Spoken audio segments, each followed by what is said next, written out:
Good afternoon my dear students. आप सभी का पीके क्लासेज में स्वागत है। तो आइए हम आज एक बहुत ही इम्पोर्टेंट आप लोगों के लिए जानकारी लेकर आया हूँ।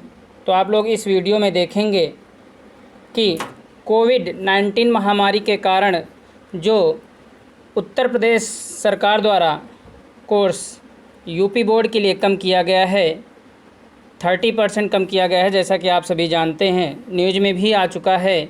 तो आइए हम उसके आगे अवगत कराते हैं कि सामाजिक विज्ञान में क्या कोर्स किस चैप्टर का कम हुआ है, तो उसके विषय में हम आपको विस्तृत जानकारी देंगे। तो आप लोग जैसा कि स्लाइड में देख रहे हैं कि सामाजिक विज्ञान कोविड-19 महामारी के कारण शैक्षिक सत्र 2020 से 21 में विद्यालयों में समय से पठन पाठन का कार्य न हो पाने की स्थिति में सम्यक विचारोपरांत विषय विशेषज्ञों के समय द्वारा निम्नवत 30% पाठ्यक्रम को कम किए जाने की अनुशंसा की गई है। तो आइए सबसे पहले मैं बता देता हूँ, इतिहास में जो आपका चैप्टर है औद्योगिकीकरण का युग, ये चैप्टर आपके एग्ज़ाम में अब नहीं आने वाला है। और दूसरा चैप्टर जो दिया गया है मुद्रण संस्कृत और आधुनिक विश्व, इस चैप्टर से भी कोई भी क्वेश्चन नहीं आएगा बोर्ड एग्ज़ाम में। और अब हम बात करते हैं भूगोल में, तो विनिर्माण उद्योग, इस चैप्टर से भी कुछ नहीं आने वाला है। और अब हम सिविक्स की बात करते हैं, यानी कि नागरिक शास्त्र। तो सबसे पहले राजनीतिक दल जो चैप्टर है इस परीक्षा में नहीं आएगा यूपी बोर्ड में, जो 2021 में होनी है। अब मैं बात करता हूँ इकोनॉमिक्स की, जिसमें से एक चैप्टर है आपका मुद्रा तथा साख। ये चैप्टर अब नेक्स्ट एग्ज़ाम में नहीं आने वाला है। इट मीन्स जो आप लोग 2020 टू 21 वाला एग्ज़ाम होगा आप लोगों की यूपी बोर्ड, उसमें ये चैप्टर नहीं आएगा।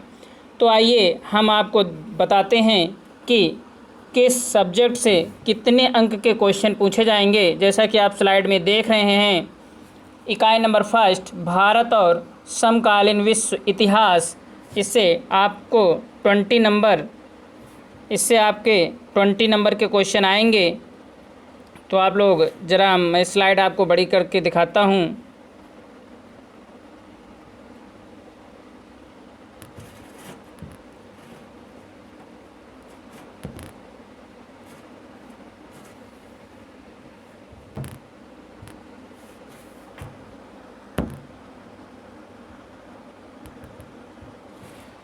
चलिए मैं नेक्स्ट स्लाइड में आपको आगे बताते हैं, विस्तृत जानकारी उसमें भी दी गई है।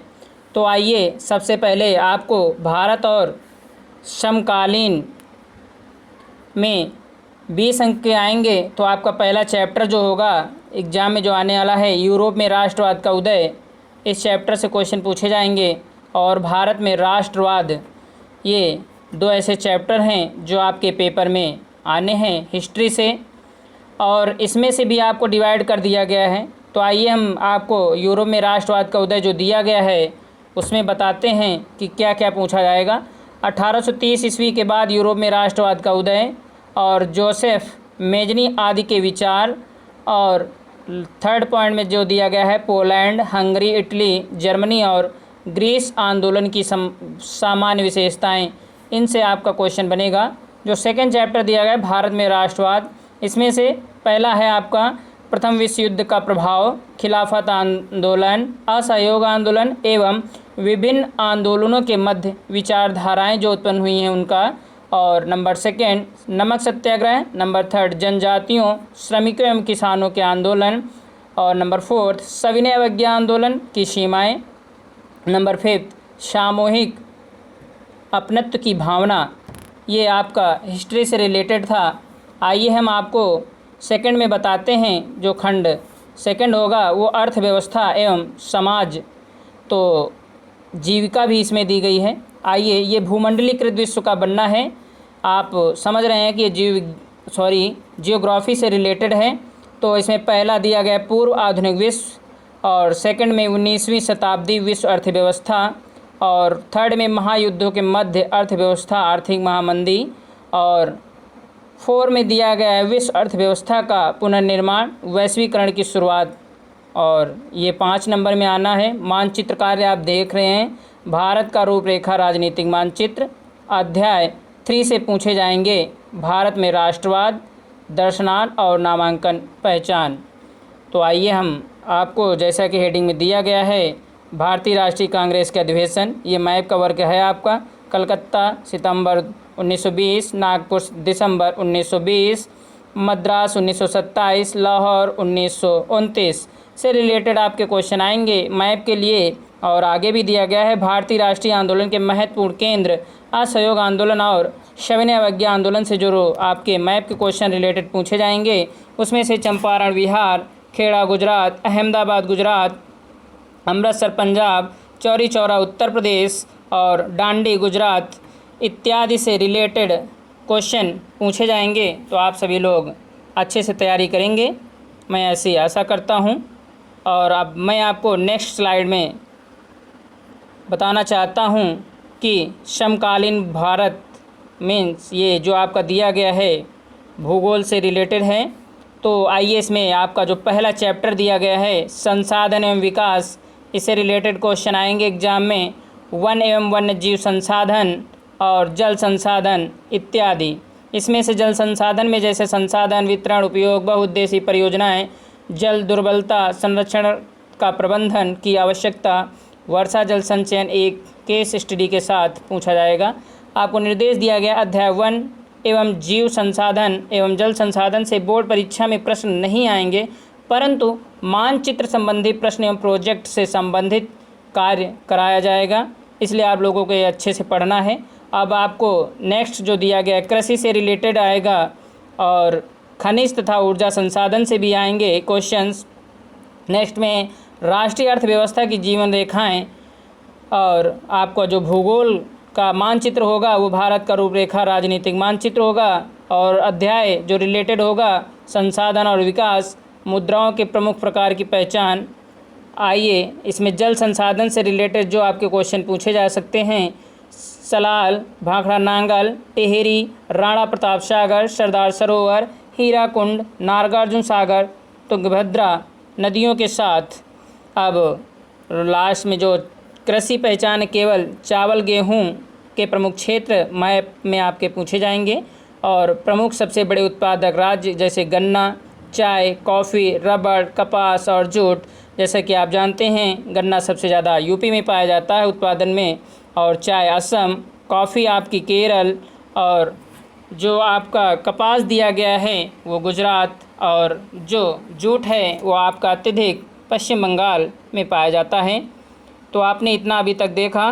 नेक्स्ट स्लाइड पे मैं आपको लोकतांत्रिक राजनीति पार्ट 2 इकाई 3 से रिलेटेड जो क्वेश्चन आने हैं, आइए हम उसके विषय में आपको अवगत कराते हैं। तो सबसे पहले मैं आपको बता देता हूं इस चैप्टर का जो फर्स्ट है सत्ता की साझेदारी एवं संघवाद। तो इससे रिलेटेड क्वेश्चन आएंगे। इसमें से लोकतांत्रिक देशों में सत्ता की साझेदारी क्यों और कैसे शक्ति की संघीय विभाजन राष्ट्रीय एकता में सहायक रहा, किस सीमा तक विकेंद्रीकरण ने इस उद्देश्य की पूर्ति की, लोकतंत्र किस प्रकार से विभिन्न सामाजिक समूहों को समायोजित करता है, इसके विषय में आप अच्छे से पढ़ेंगे आप लोग। और मैं ऑलरेडी टीच भी कर रहा हूँ, पीके क्लासेज मेरा चैनल नेम है यूट्यूब पर। तो आप सभी students please like and subscribe कर दिया करें, तो आप लोगों के लिए बहुत ही फ़ायदा होगा, क्योंकि जैसे मैं वीडियो अपलोड करता हूँ तो आप लोग उसको देख सकें, इसलिए आपको सब्सक्राइब करना बहुत ही ज़रूरी है। तो आइए हम अधिक समय आपसे न लेते हुए इसके अध्याय नंबर 3 की बात करते हैं। लोकतंत्र और विविधता। क्या लोकतांत्रिक व्यवस्था से विभाजन निहित है? जाति का राजनीति और राजनीति का जाति पर क्या प्रभाव पड़ रहा है? किस प्रकार के लैंगिक विभिन्नता भेद ने राजनीति को प्रभावित किया है? किस प्रकार सांप्रदायिक विभाजन लोकतंत्र को प्रभावित करता है?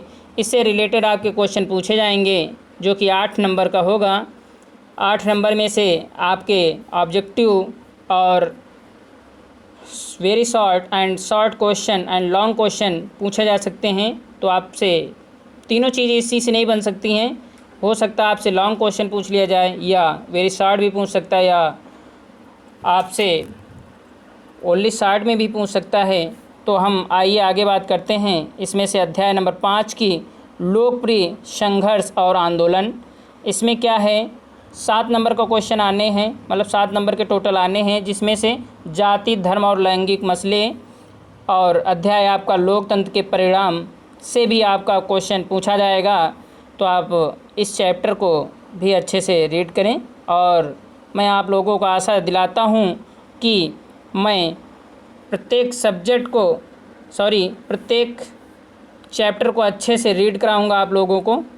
सिर्फ आप लोगों को एक काम करना है कि जो मेरा चैनल पीके क्लासेस दिया गया है उसे आप सब्सक्राइब ज़रूर करें, जिससे कि आपको समय से वीडियो प्रोवाइड हो सके। अब हम बात करते हैं प्रोजेक्ट कार्य एवं गतिविधि, जिससे कि आप लोगों को नंबर मिलते हैं 30 नंबर, उसके विषय में चर्चा है। तो आप ध्यान दें। शिक्षार्थी भारत के विभिन्न क्षेत्रों के लोगों की वेशभूषा तथा विशिष्ट ग्रामीण भवनों के छायाचित्र एकत्र कर सकते हैं या परीक्षण कर सकते हैं क्या वह इस क्षेत्र की जलवायवीय परिस्थितियों का तथा भूआकृत से कोई संबंध प्रदर्शित करते हैं। शिक्षार्थी पिछले दशक में खेती की पद्धति में आए परिवर्तनों तथा गाँव में प्रचलित विभिन्न सिंचाई की विधियों पर संक्षिप्त रिपोर्ट भी लिख सकते हैं। ये आपका प्रोजेक्ट कार्य है। क्षेत्र में जल प्रदूषण और वनों का क्षरण तथा ग्रीन हाउस प्रभाव, और नोट में कोई सामान्य गतिविधि भी चुनी जा सकती है। प्रोजेक्ट कार्य प्रत्येक विद्यार्थी को निम्नांकित प्रोजेक्ट कार्य करना होगा। नंबर फर्स्ट, आपदा प्रबंधन कक्षा 10 की पाठ्यचर्या में सम्मिलित आपदा प्रबंधन पर आधारित होगा। और नंबर सेकंड में जो दिया गया है, लोकप्रिय संघर्ष तथा आंदोलन, शिक्षक अपने विवेकानुसार पाठ्यक्रम से संबंधित प्रोजेक्ट छात्र छात्रा को दे सकते हैं। इट मीन्स कि जो टीचर्स टीच कर रहे हैं इस सब्जेक्ट को, तो वो अपने विद्यार्थियों को अपने अनुसार विवेकानुसार कोई भी प्रोजेक्ट कार्य दे सकते हैं जो कि सिलेबस में ज़रूर शामिल होगा, उसी से मिलेगा। आप प्रोजेक्ट कार्य हेतु अंक कितने हैं आपके ध्यान दें। विषय वस्तु की मौलिकता तथा उसकी शुद्धता पर 1 नंबर मिलता है। प्रस्तुतिकरण तथा रचनात्मक पे 1 नंबर। प्रोजेक्ट पूरा करने की प्रक्रिया 1 नंबर। और विषय वस्तु आत्मसात करने हेतु मौखिक तथा लिखित नंबर 2 नंबर को आपको मिलेंगे। और जैसा कि आप सभी जानते हैं कि जो टोटल पेपर होता है इसका मैंने पूरे फर्स्ट स्लाइड में दिखाया था आपको, तो मैं एक बार फिर आपको उससे अवगत करा देता हूँ फर्स्ट स्लाइड पे जाके कि जो पहला सब्जेक्ट था आपका भारत और समकालीन विश्व से रिलेटेड 20 नंबर क्वेश्चन आते हैं। समकालीन भारत से 20 नंबर क्वेश्चन आते हैं। लोकतांत्रिक राजनीति से भी 15 नंबर के आएंगे। और आर्थिक विकास की सक्षम मतलब अर्थशास्त्र, उससे आपके भी 15 नंबर क्वेश्चन पूछे जाएंगे। टोटल मिलाकर के आपका 70 हुआ। और 30 पर नंबर जो हैं आपके स्कूल से मिलते हैं, जो यूपी बोर्ड द्वारा प्रोजेक्ट कार्य भी शामिल किया गया है, वो स्कूल के माध्यम से ही आपके नंबर 30 मिलते हैं। उसमें से आपको 30, 29, 28 और 27 तक एटलीस्ट मिल जाते हैं अगर आपने अच्छा किया है। इससे कम नंबर बहुत ही रेयर केस में मिलते हैं बच्चों को। तो आप सभी ध्यान दें, जो खासकर बच्चे थोड़ा वीक हैं, मैं उनके लिए विशेष जानकारी देना चाहता हूं कि सामाजिक विज्ञान एक ऐसा सब्जेक्ट है कि आप लोगों को इसमें अच्छी मेहनत करनी है, क्योंकि मेहनत तो ऐसे सभी सब्जेक्ट में करनी होती है, बट आपको इस सब्जेक्ट में क्यों अधिक मेहनत करनी है मैं उससे अवगत करा देता हूं कि आपका सामाजिक विषय जो सब्जेक्ट होता है इसमें आपके राइटिंग के नंबर भी अत्यधिक काट लिए जाते हैं। कहने मतलब ये है कि आपकी राइटिंग अच्छी होनी चाहिए, मीन्स लिखावट अच्छी होनी चाहिए, और आपका जो लिखने का तरीका हो सुटेबल हो, एक लाइनवार हो। कहने एक कहावत दी गई है हिंदी में कि घन घन अक्षर बीररि पाती, सो जाने लिखने की भांति। ये कहावत है जो कि बहुत ही सत्य है। तो आप लोग इसी पर अगर रेटिंग आपको सही करना है तो इस कहावत को अपनाना होगा। और मैं एक बात और आपसे बोलना चाहता हूँ कि इस समय महामारी को देखते हुए कुछ बच्चे ऑनलाइन पढ़ाई नहीं कर पा रहे हैं, तो मैं उनसे आग्रह करता हूँ कि वो किताबें मंगा लें। तो जो जो कोर्स मैंने आपको बताया है स्टार्ट हो गया तो उस पर आप टिक कर लें। जो आपका कोर्स बचा हुआ है उसी से रिलेटेड आप तैयारी करना स्टार्ट कर दें, क्योंकि आपके एग्ज़ाम आने वाले मार्च 2021 में अवश्य होने की संभावना रहेगी। तो आप लोग अभी से तैयारी करें, क्योंकि आपका आधे से ज़्यादा समय गुजर चुका है। और मैं इसी के साथ आप सभी को आने वाले फ्यूचर में हार्दिक शुभकामनाएं देता हूं कि आप लोग अच्छा करेंगे, मैं ऐसी आशा करता हूं। और आप लोगों को अगर ये वीडियो अच्छा लगा हो तो प्लीज़ लाइक एंड सब्सक्राइब ज़रूर करें, और अपने रिलेटिव्स से संबंधित इस वीडियो को ज़रूर भेज दें, ताकि जिन बच्चों को जानकारी प्रोवाइड ना हो पाई हो अभी तक, तो वो लोग भी इससे अवगत हो जाएं। Thank you.